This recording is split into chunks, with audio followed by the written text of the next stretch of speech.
은혜 받으실 하나님의 말씀 봅니다. 데살로니가 전서 5장 16절부터 18절의 말씀이 되겠습니다. 우리 한 목소리로 함께 봉독합니다.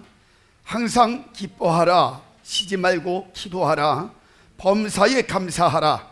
이는 그리스도 예수 안에서 너희를 향하신 하나님의 뜻이니라. 아멘.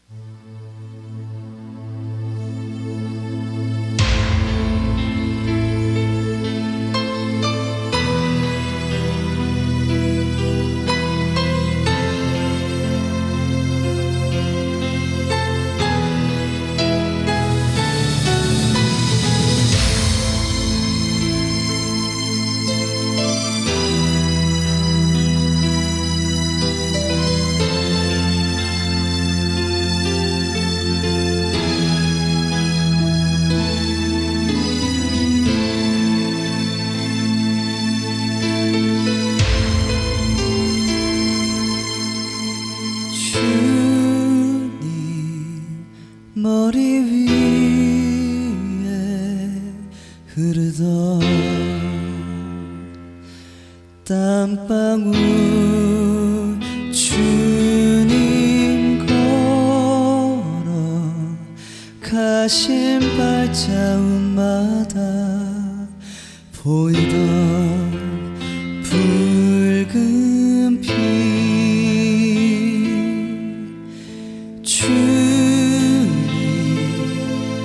머리 위에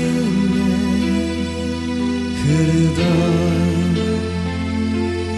땀방울 주님 걸어가신 발자국마다 보이던 붉은 피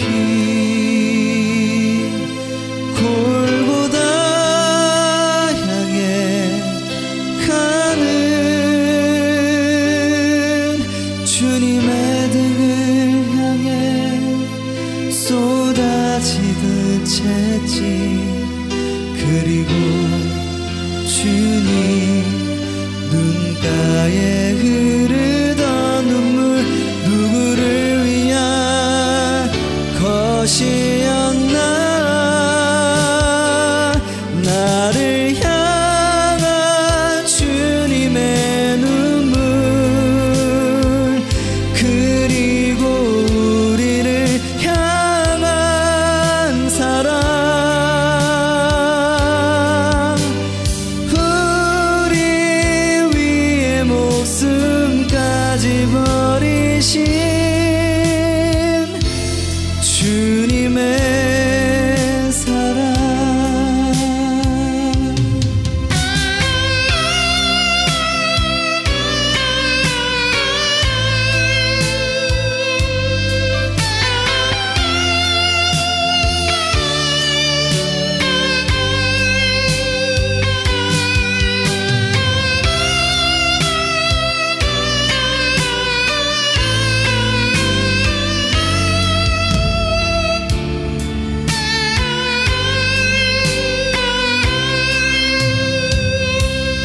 골고다 향해 가는 주님의 등을 향해 쏟아지는 채찍 그리고 주님 눈가에 흐르던 눈물 누구를 위한 것이었나.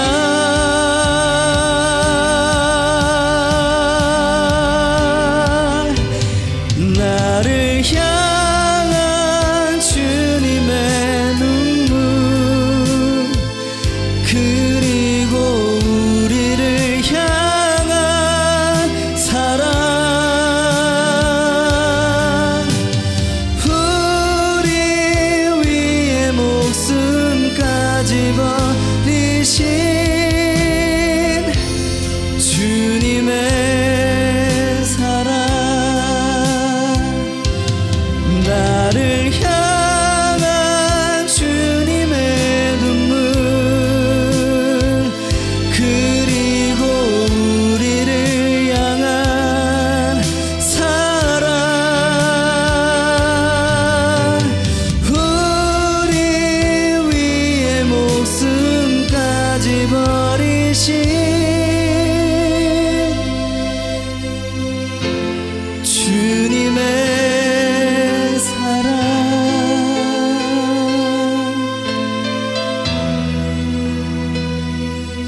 양손을 가슴에 대시고요. 우리 다 같이 고백합시다. 하나님이 보실 때에 나는 두고 보기에도 아까운 사람이다.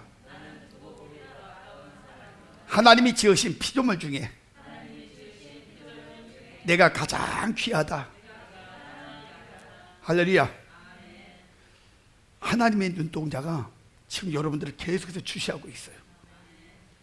그리고 하나님의 마음속에는 여러분들을 어떻게 해서든지 푸른 추상 실만한 물가로 인도해서 가장 평안한 안식을 주시기를 원하셔요. 왜 그러냐? 하나님이 보실 때 여러분은 하나님 보실 때 두고 보기에도 아까운 그런 사람들이기 때문에 그래요. 늘 하나님은 지금도요, 여러분과 함께 하시고 여러분을 주시하시고 여러분을 인도하시고 여러분을 통해서 가장 풍성한 기쁨을 얻으시기를 원하셔요. 하나님은 사랑하는 사람들을 통해서 가장 큰 행복을 누리시려고 하시거든요. 근데 그 대상이 누구냐? 저와 여러분이에요. 그러니까 그렇게 사랑받고 그렇게 축복받는 우리 자신들을 돌아보면서 날마다 여러분 스스로가 하나님 보시기에 나는 두고 보기에도 아까운 사람이다, 이런 생각과 마음과 행동을 가지고 살아갈 때에 정말 귀하게 복되게 보배롭게 존귀하게 살아가고 축복받는 복된 인생들이 되시기를 주의 이름으로 축원합니다. 유명한 음악가 하이든이 있습니다.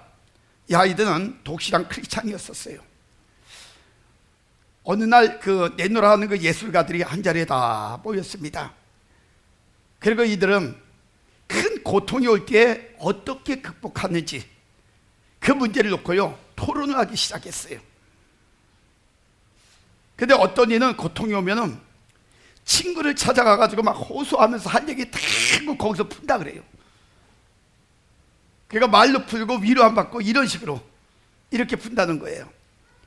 그러니까 한 사람이 또 이야기를 합니다. 나는 고통이 오고 고난이 오면은 독한 술을 마시고 잠시 그 고통을 잊어버려.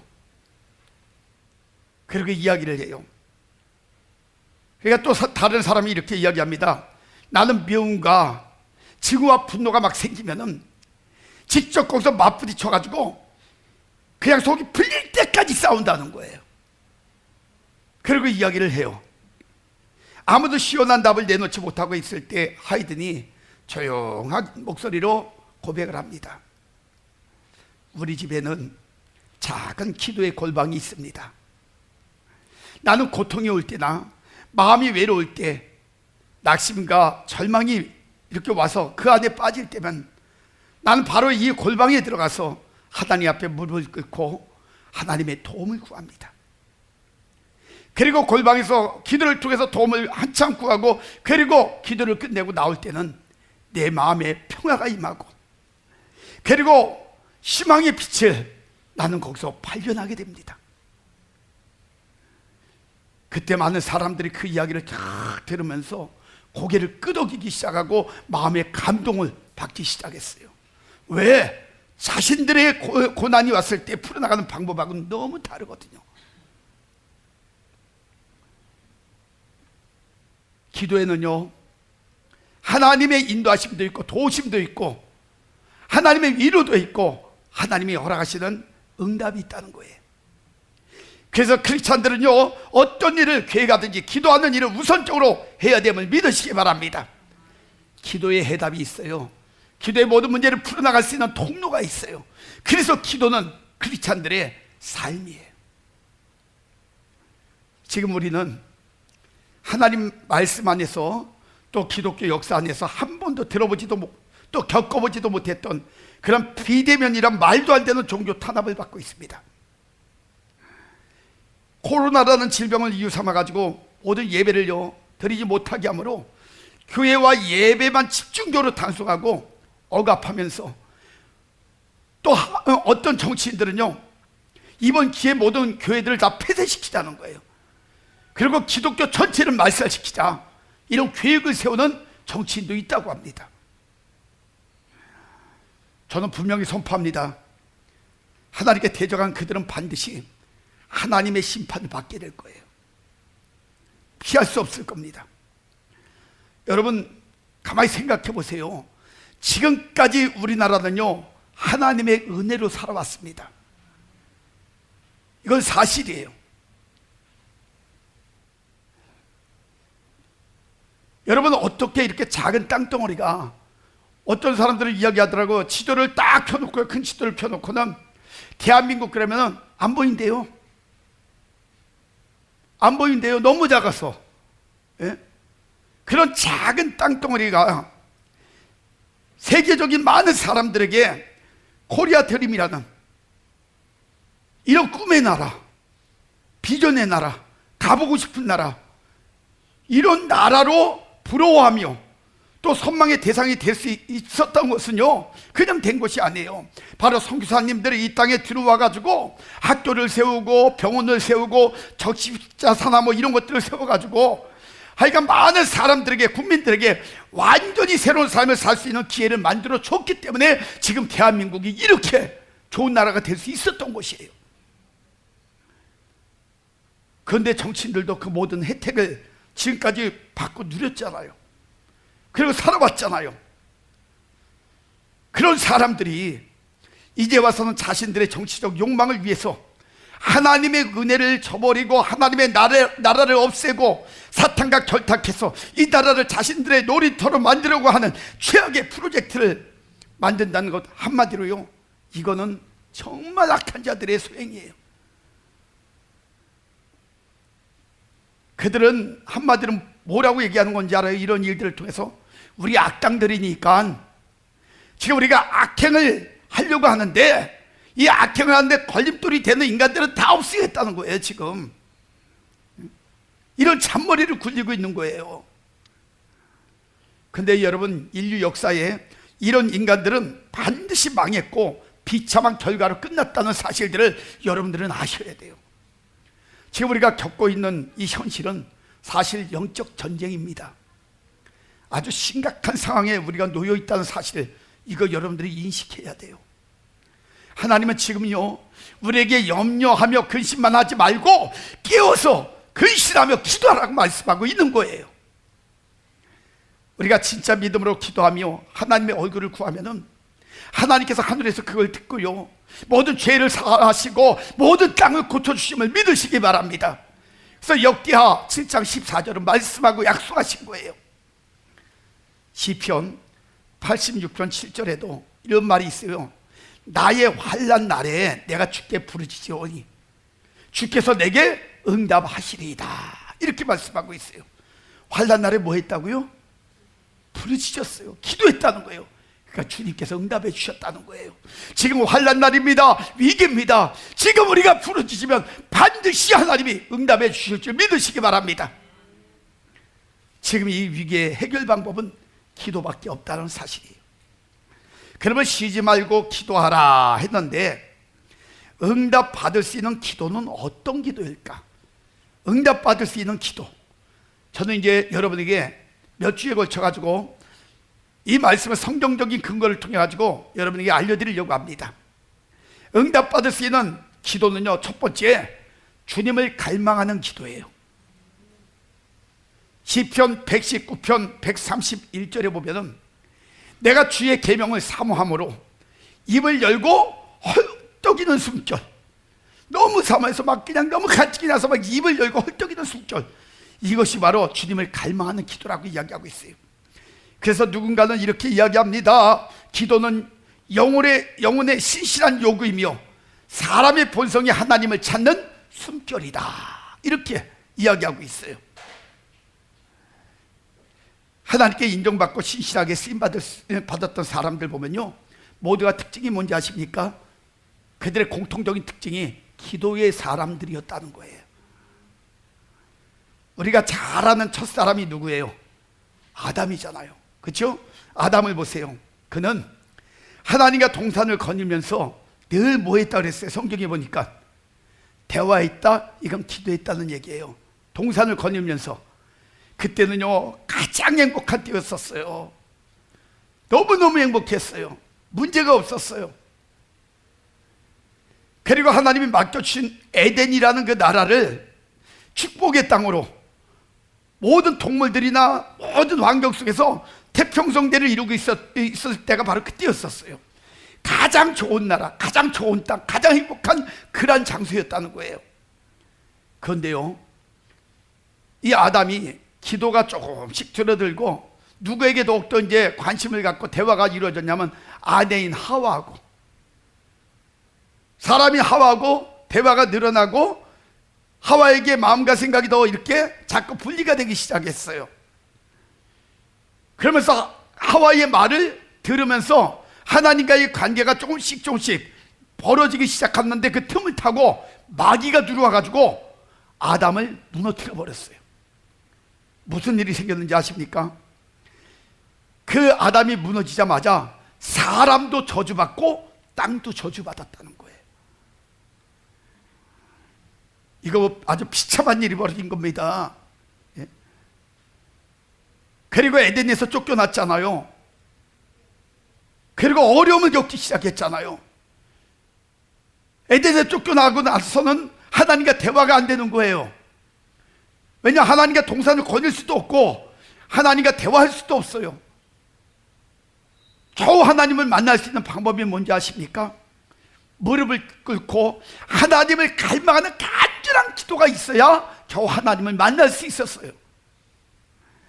그래서 그 아담을 통해 가지고 이루어진 사건 때문에 오늘 후손인 우리들도요, 하나님을 만나려면은 늘 하나님 앞에 갈망하는 기도로 간절히 기도하면서 하나님의 부르짖어야 겨우 하나님을 만나고 하나님을 통해서 응답을 받고 어떤 문제를 해결받고 하는 이런 도움을 얻을 수 있게 되었다는 거예요. 우리 인간이 그래서 지금도 기도하고 사는 거예요. 저는 요즘 들어 시편 기자의 간절했던 그 기도가 마음을 울컥하게 만들 때가 많이 있어요.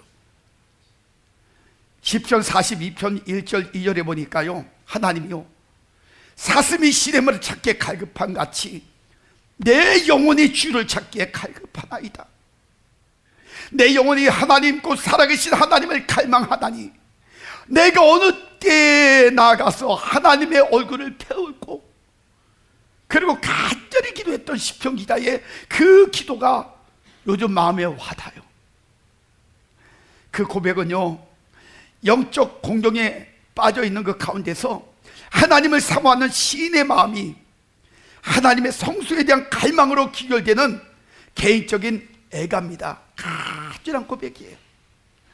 이 고백은 영적인 공경에 깊이 빠져 있음을 보여주고 있는데요, 이 공경이 어떻게 온 건지, 무슨 형편에 있는 것인지 사실은 알 수가 없어요.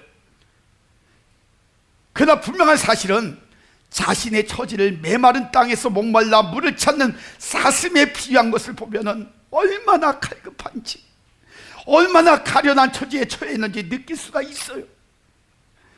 어찌할 수 없는 현실에 그의 가장 절박한 욕구는요, 하나님 앞에서 하나님을 뵙는 거예요. 하나님의 성수에 나가는 것이에요.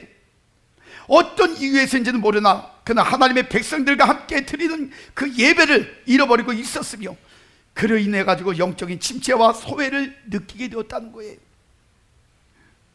하나님께 대한 그리움, 하나님의 성소에서 드리는 예배에 대한 열망과 그 간절한 이 모든 것들, 이것이 그 시인의 마음속에 지금 간절한 소망이에요. 마치 우리가 겪고 있는 현실의 상황과 어떻게 보면 거의 대변이 되는 그런 내용이에요. 얼마 전에 어떤 그 여자 권사님이 인터뷰가 나왔어요. 어느 분이 기자가 물었어요. 교회 다니시죠? 예. 직분은 뭡니까? 권사인데요.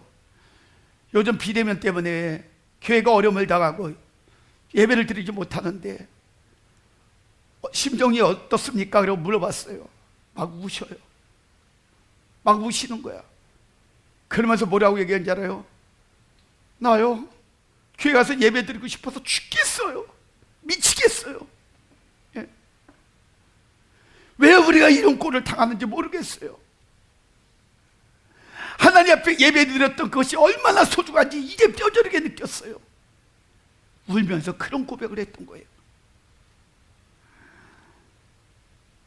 여러분, 내 영혼이 하나님 곧 살아계신 하나님을 갈망하나니 내가 어느 때에 나가서 하나님의 얼굴을 배웠고, 그가 갈망에 허덕이는 이유는 바로 그를 살리시고 계속해서 영적인 능력을 주셔서 살아가게 하시는 분이 하나님이신데, 예배를 통해 하나님과의 사귐이 없이는 그는 한순간도 살아갈 수 없다는 것이에요. 지금 그거 고백하는 거예요. 그의 단 하나의 소망은요, 하나님과의 친밀함을 회복하는 것이요, 하나님의 성소에 다시 나아가서 하나님께 예배드리는 것, 이것이 소망이라는 거예요. 사랑하는 성도 여러분, 참된 예배는요, 영적으로 고갈된 자, 낭망에 빠져 있는 자, 그리고 침체되어 있는 이러한 자들에게 다시 한번 힘을 줘서 살리는 능력이, 이게 바로 예배라는 거예요. 왜냐하면 온전한 예배에는 생명의 근원이신 성령께서 임재하시기 때문이에요. 결국 이러한 갈급함과 사모함의 영적 몸부림은요, 시편 43편에 보니까 주의 빛과 주의 진리를 통해서 공동의 어둠에서 벗어나게 하고 그를 인도하여 주의 성상과 장막에 이르게 하는, 그러니까 교회에 나가서 그 안에서 거하게 하는 이런 승리자의 찬송으로 바뀌게 될 것이라는 확신과 소망을 얻게 되는 회복의 역사가 일어난다는 사실을 여러분 믿으시기 바랍니다. 이것이 기도의 능력이에요. 그래서 예수 믿고 성전에서 기도하는 사람들, 또한 갈급함을 가지고 어떤 문제를 놓고 기도하는 사람들은 반드시 하나님께서 그에게 위로함을 주시고 소망을 주시고 그의 삶의 승리를 주신 줄 믿으시기 바랍니다. 오늘 이곳에서도 주님의 갈망하는 기도를 통해 가지고 우리의 모든 영역의 문제가 해결되는 축복과 응답이, 그런 체험이 여러분들에게 있으시기를 주의 이름으로 축원합니다. 그래서 여러분, 응답받는 기도는요, 주님을 갈망하는 기도예요. 주님 앞에 나가는 기도, 주님과 더불어 사귐이 있고 함께하는 기도, 이게 중요한 거예요. 두 번째 기도는요, 상한 심령의 기도입니다. 아마 여러분들 인생 살면서 여러 가지 아픔과 힘든 문제로 인해 가지고 상하지 않은 심령은 없을 거예요. 다 작든 크든 상한 심령들을 가지고 살 겁니다. 이런 상한 심령 속에서도 기도하는 삶을 살라는 거예요. 시편 51편 17절은 말씀합니다. 하나님이 구하는 제사는 상한 심령이라. 진짜 예배는 뭐라고요? 상한 심령을 통해서 하나님 앞에 고백하는 삶, 이것이 바로 예배라는 거예요. 이것이 바로 우리의 삶이라는 거예요. 자신의 무지, 자신의 그 무력, 자신의 무력감, 이 모든 것들을 알고 모든 현실의 아픔이나 슬픔이나 괴로운 모든 영역에 상처 입은 그 모습 그대로를 보이며 하나님의 은혜를 간절히 요청하는 기도. 그래서 찬송가에도 내 모습 이대로 주 봐도 없어서, 이거 있잖아요. 이런 고백, 바로 이런 걸 이야기하는 거예요. 저는 요즘요, 사실 마음이 굉장히 많이 상해 있습니다. 아유, 목사님이 무슨 마음을 영적으로 날마다 많은 거 저기 하는 분이 무슨 영적으로 뭐 상해 있어요, 그것도 못 이기세요, 이렇게 말씀하시는지 몰라요. 근데 제가 마음이 상한 이유가 있어요. 저는 지금 30년 목회를 했어요. 목회를 30년을 했는데 이렇게 억울하고 화가 날 때가 없었어요. 죽음의 문턱까지 가가지고 하나님의 은혜로 생명을 연장받고요, 그리고 하나님의 사람이 되어서 10여 년 동안에 빡세게 공부해서 목회자가 돼가지고 하나님의 명령대로 말씀을 따라 장애자와 그리고 소외당한 사람들을 돌보면서 그들을 변화시켜가지고 아름답고 복된 그런 인생들로, 사회와 많은 사람들에게 유익을 끼치는 귀한 사람들로 만들어 가는데, 인생과 가정까지 다 희생해 가면서 그렇게 살아왔어요. 그런데 이 거룩한 하나님의 일을 하지 말라는 거예요. 지금 세상을 잘 만나는 그런 세상으로 바꿔나가는 일 하지 말라는 거예요. 누가 그랬는지 아십니까? 나라가 파괴되든 무너지든 자신들의 욕망대로 살아가게 내버려 두라는 것이에요. 그 사람들이 어떤 사람들이에요? 나라를 위해서 일한다는 사람들이, 국민들을 위해서 일한다는 사람들이 수단 방법 안 가리고 막고 방해하고 파괴하면서 나라도 사회도 모든 국민들도 다 무너뜨리고 죽이려 하는 모습들을 보면서 견딜 수 없는 거룩한 분노가 이 마음속에 속상함이, 마음의 상함과 억울함이 얼마나 많이 생겼는지 몰라요. 그래서 지금도 하나님께 부르짖는 눈물의 기도를 드릴 수밖에 없는 삶이 저는 가면 갈수록 늘어나고 있어요. 자다가도 그 생각하면 속이 상해요. 어느 목사님이 얼마 전에 비대면 예배만 생각하면은 자다가도 벌떡 일어나가지고 속이 상해서 눈물로 밤을 지새우는 날들이 많아졌다는 고백을 한 것을 들었어요. 여러분, 목회자의 마음속에는요, 하나님 안에서의 예배, 여러분의 영혼에 관한 그 살아가는 삶의 그 희망과 소망, 이런 것들을 생각하면, 그걸 맡고 있는 것 생각하면요, 얼마나 속이 상하는지 몰라요. 더구나 종교의 자유를 다 무너뜨리고 또 성직자들의 그 삶의 목적을 엉망으로 만들어 놓고도요, 이 정부는요, 사과도 어떤 보상도 관심도 없어요. 코로나 이후 교회가 4,000개 이상 십자가를 내리고 문을 닫았어요. 엄청난 겁니다. 그럼에도 모든 소상공인들에게는 재난지원금이니 뭐니 막 보상을 이야기하지만 교회와 목회자들은요, 사람 취급도 안 해요. 정부의 무능과 실패로 만들어 놓은 그 질병의 원인을 또 오히려 다 뒤집어 씌운 거예요. 그리고 나라의 모든 문제의 원흉으로 몰고 갑니다. 그리고 교회나 목회자들을 마치 마녀 사냥하듯이 몰고 가요. 그럼에도 불구하고 세례 요한처럼 해결하! 천국에 가깝다고 외치는 사람이 없어요. 예레미야 4장 19절부터 21절에 보면요, 유다에게 닥칠 그 파멸을 두고요, 비탄의 그러한 그 눈물을 흘리면서 슬픔과 통곡으로 하나님의 뜻을 이루는 사역을 감당하려고 몸부림치는 예레미야 선지자 같은 사람들, 이런 사람들 찾아보기가 너무너무 힘들다는 거예요. 다행히 그래도 부산의 손현보 목사님이 얼마 전에 막 정부에 거칠게 반항하면서 하나님의 진노와 심판을 외치며 외롭게 지금 싸움을 하고 있어요. 감옥에 가둬도 괜찮다는 거야.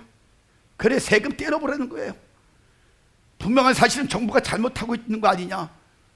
비대면에 관해서 예배 풀어달라, 가처분 신청했어요 지금. 그래가지고 결국에는 나온 게 법원에서, 정부에서 막 쪼아대니까 겨우 한 얘기가 뭔지 알아요? 작은 거 큰 교회고 대면 예배 드려도 된다, 20명만 드려라. 아니, 몇만 명 되는 교회에, 몇천 명 되는 교회에 20명 예배가 예배입니까? 그리고 겨우 얘기를 한 거예요. 그 손 목사님이 지금 한국교회를 향해서 경고했어요. 이렇게 이야기했습니다. 덩치 크고 힘이 세서 어느 짐승도 함부로 덤빌 수 없는 코끼리 같은 기독교가, 이런 덩치 크고 힘 있는 기독교가 정부의 권력이라는 사육사에 의해서 묶이고 몇 번 묶이고 몇 대 맞았다고, 코로나라는 채찍을 들고요, 왼손 들라 그러면 왼손 들고, 오른손 들다 그러면 오른손 들고, 서라 그러면 쓰고, 두 손 들라 그러면 두 손 들고, 아니 무슨 서커스단의 코끼리처럼 무능한 모습으로 덩치값도 못하고 힘도 못 쓰고 사람들의 구경거리와 조롱거리가 되어버린 기독교를 향해서 영적 야성도 하나님도 없는 당신들이 무슨 믿음의 사람들이며 하나님의 사람들이냐고 질책하는 영상을 봤어요. 진짜 그런 것 같아요. 그리고 백화점이나 마트나 식당이나 커피숍이나 또 발거리는 지하철, 발거리는 버스, 이건 다 타고 돌아다니고 먹을 거 시큼 먹고 돌아다니고, 이 사람이 코로나 검사했는지 안 했는지 몰라도 그 사람들하고 모르는 사람들하고 여기저기 그냥 가까이 붙어가지고 시큰 얘기하고 할 거 다 하면서 왜 교회는 외면하고 나오는 걸 꺼리하는지 도대체 모르겠다는 거예요. 맞아요. 사실 교회는요, 방역 철저히 합니다. 여러분들 오늘 들어오면서 전부 다 온도 재고 다 있잖아요. 예. 저도 시간 날 때마다 여기다가 계속 뿌려댑니다. 소독 이거 하기 위해서 뿌려대요, 시간 날 때마다.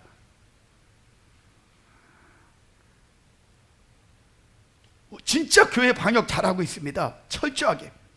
근데 방역도 잘 되지 않는 데는 겁없이 돌아다니면서 가장 안전한 곳, 이걸 두려워하는 사람들의 모습을 보면은 얼마나 지금 교회가 영적인 삶을 잘못 살고 있는지 이거 알 수 있어요. 사실 목회자들이 통해 자복할 일이에요.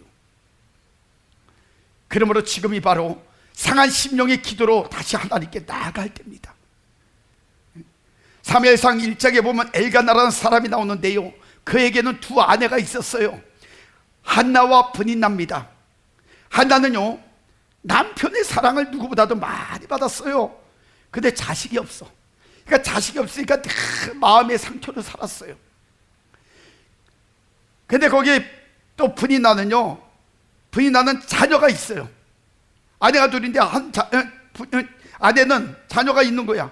그러니까 자식을 못 낳는 한나의 마음을 날마다 격동시키는 거예요. 매 시간마다. 너 자식도 없지? 부럽지? 얼마나 격동시키는지 몰라요. 그러니까 이 한나가 성경에 보면 괴로움과 고통 속에 살았다 그랬어요. 너무너무 그 고통과 괴로움에 견디다 못해가지고 이제는 못 견디겠다고 한나가요, 상한 심령으로 하나님께 눈물의 통곡의 기도를 미친 듯이 하는 거야. 하나님, 나에게도 자식 달라고, 너무나 억울하다고, 너무나 괴롭다고 얼마나 미친 듯이 기도했는지 엘리 제사장의 눈에는요, 그 모습이 마치 술 취한 여자처럼, 술 취해가지고 정신이 없는 여자처럼 보였던 거예요. 그러니까 너 술 먹지 말라고, 그럴 정도로 얘기할 정도로. 그러니까 한나가요, 사무엘상 1장 15절 16절에 자신의 심정을 이야기해요.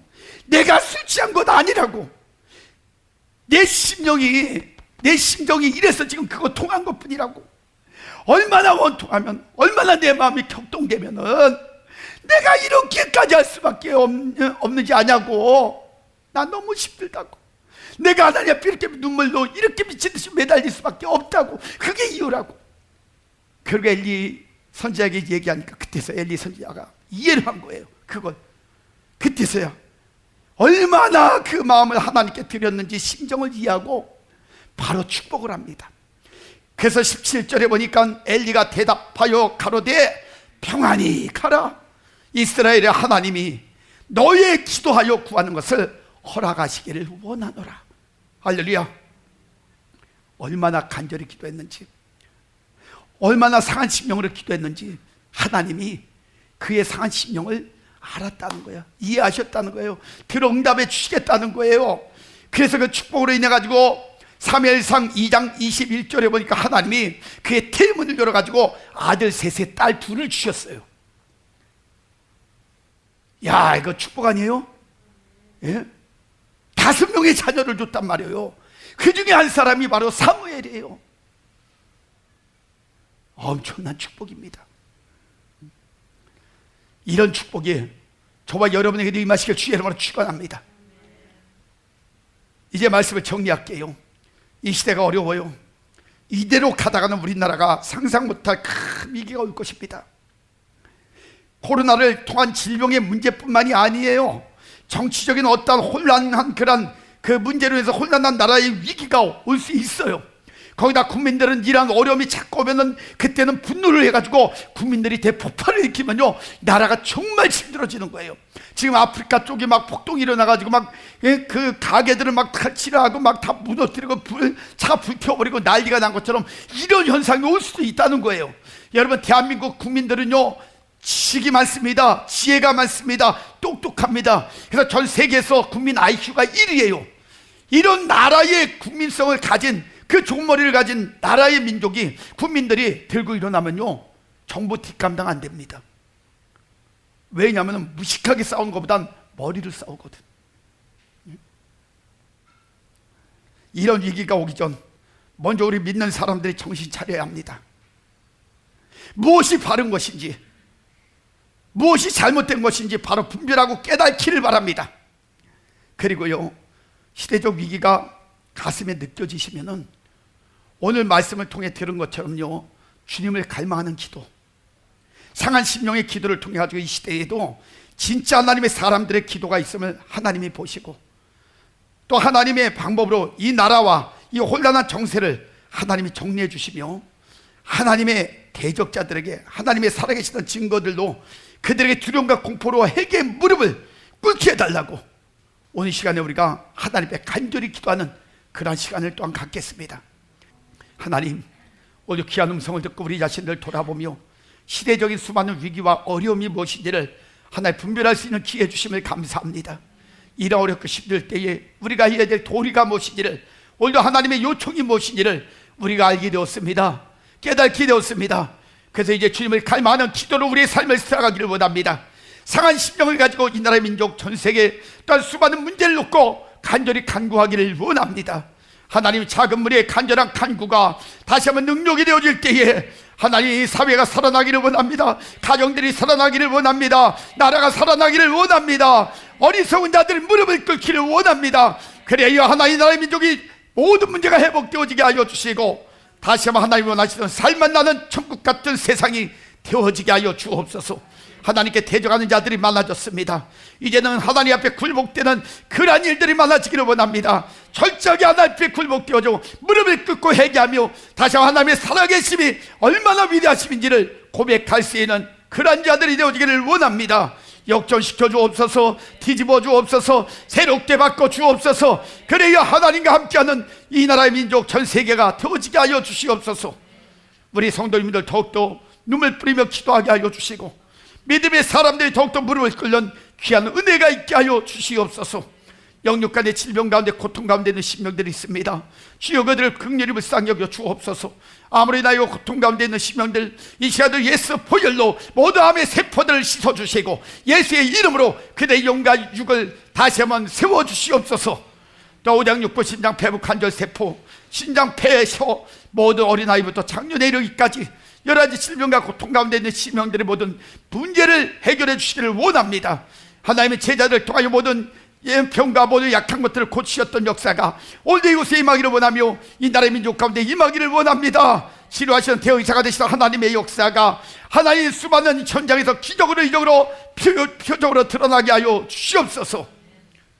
지금은 우리 구주 예수 그리스도의 은혜와 하나님의 그 크시고 만극하신 사랑하심과 성령님의 감화감동 내주 역사 충만하시며 은혜가 오늘도 하나님 앞에 모든 인생들을 맡기며 하나님 우리에게 요구하시는 이 말세에 우리가 살아가야 될 삶의 기도의 그 여러 가지들을 깨닫고 그렇게 살아가기를 원하는 우리 성도님들 머리 위에 그들의 가정 건강 계획 모든 생업 위에 영풍월드 교회와 이 나라의 민족 전 세계 머리 위에 지금부터 영원까지 하나님의 축복이 함께 계실지어다. 아멘.